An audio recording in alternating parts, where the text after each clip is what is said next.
told very simple. It was translated. He only spoke Punjabi, and it was being translated that now God, I should cram for my final, and God is going to come and take the test tomorrow, and I should ask God's blessings that I have come, and I would very much like to meet God. He gave me a little prashad of some sweets and sent me to my room to do my homework, and within 15 minutes, these words, and I'm maybe familiar to some of you, I'm going to just share them with you because this is how it sounded to me as an American who knew nothing of the language. He said, take this word, recite able-bodied city Bible. So I wrote it in English, transcribed it, transliterated, and went to my room to do my homework. I don't know whether any of you remember The Sorcerer's Apprentice, Walt Disney's childhood movie. Now here I'm sitting, I had this immense sense of tremendous spiritual power. I thought if I mispronounced one of the words, the brooms would come out of nowhere, and I was assured that that was not what would happen at all. And so I started to recite this prayer, because within 15 minutes the most amazing thing happened. These words, which I had never heard before, began to echo inside me with such force that I couldn't sleep, I couldn't eat, I couldn't drink anything. I just sort of fell back against the wall. It was almost like Cinerama, that a question would come from one side and an answer from the other. By the time I knew it was daylight, I was about that far off the floor. And literally. And Babaji came, put his arm around me and said, how grows your struggle? Because the one thing we learn in all of our spiritual traditions is that our ego, our incessant chattering mind, is always at odds with that voice of God that speaks within us. And so he said, how goes that struggle? Well, the struggle was going quite well at that point. And days went by, 2 days, and finally I was in Delhi shopping. If any of you know Delhi over near the Red Fort, there's a small market. It was as if this Nam, and we call it Nam, God's holy name exists. The term exists across so many spiritual traditions. And so this Nam was echoing in my mind. It was almost like waves pounding on the beach. And then the voice which had spoken to me said, just accept it. And in an instant, the ocean was like glass. Nam was still echoing. There was total peace. Just total peace.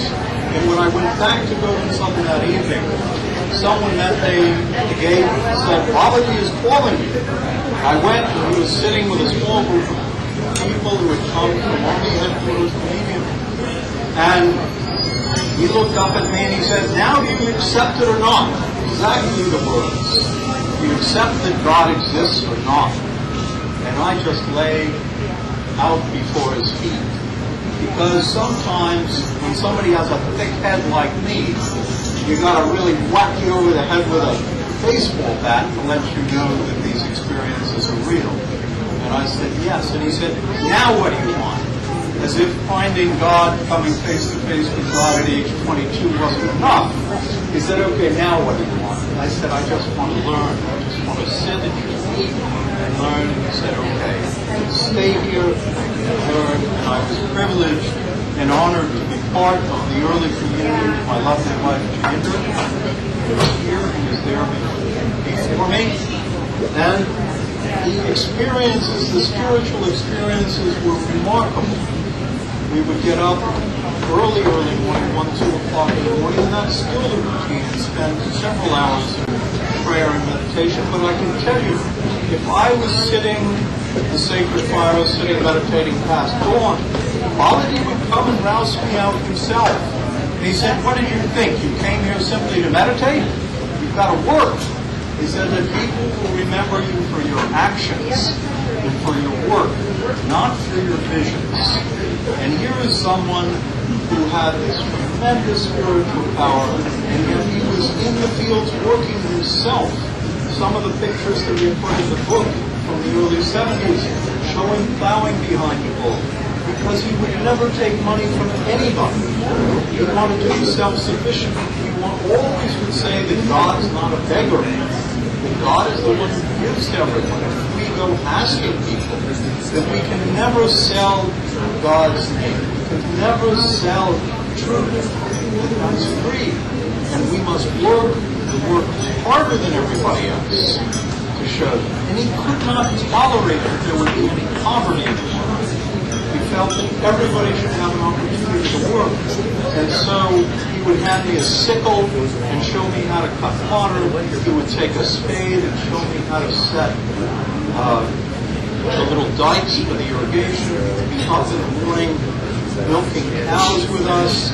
And it was a remarkable experience to understand that, as I had shared to begin with, that power which is God, that power which we may know as spiritual power, is not something to take us away from the world. It is something to empower us to expand our consciousness so we understand that we are responsible for all humanity, and we're responsible for the environment.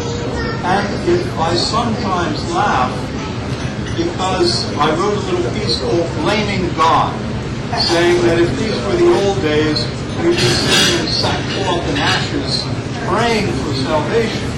And yet, we're constantly blaming God for everything that goes on, instead of saying, God has empowered each and every one of us and given us all the way to live.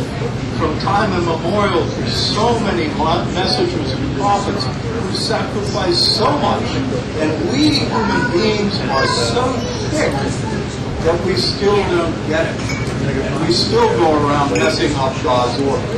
But I can tell you, the quality was so positive that it is just a change.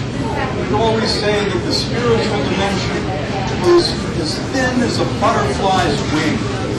And that ability to see and to listen is something that is within everyone. Even though we revere him, so he would be in the fields with everyone.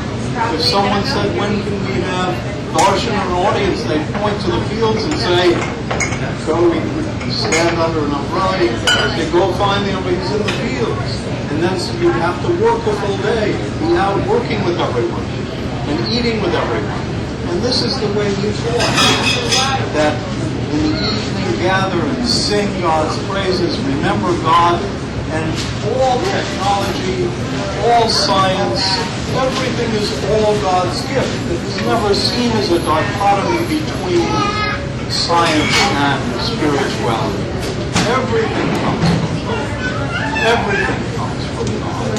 And so, sometimes we forget in the process, as we begin to try to teach our children, or we begin to try and conduct our lives, that those things which we term values, or those things which we term ethics, come from within us. And unless and until we learn to internalize those things, unless when we work with people and help kids to find their integrity, unless we can tell them there is an authority for good, how can anyone look around in the world today and find faith and solace? And some people say that we must extend our logic or extend our reason, and I say to them, the age of reason is dead. Long live reason. Because I look around and I cannot see any reasonable activities in the world. Everything to me today is unreasonable in the way we treat each other, in the oppression, in the injustice, in the inequities. To me, there is nothing reasonable. And in this process, it is my sincere, not simply hope, but I know that people will begin to turn inward. And it is those of you who have understood that message that God exists everywhere. I think part of the problem is we've forgotten how to talk about God in public. And you find that because we cannot share our feelings and our deep sense of conviction, belief, that the public square gets dominated not by that God which transcends and is all-inclusive. The public square gets dominated by those who want to, in essence, take over the public square and exclude everyone else. And so I ask, what symbol does the ocean use? And what symbol does the air use? And what symbol do the stars use in defining their spirituality? It is that which is beyond any symbol, beyond any caste, beyond any creed, which empowers the cosmos, and that power is within us all, and can and does bind us together.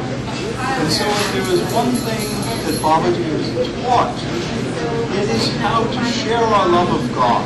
In Gobind Sadan in India, it may sound strange, but on the hill, in Christine Garden, there's a life-size image of Jesus with his arms outstretched, where every night 125 candles are lit, and the Lord's Prayer is offered in whatever language people may be present, but usually there won't be a single Christian present.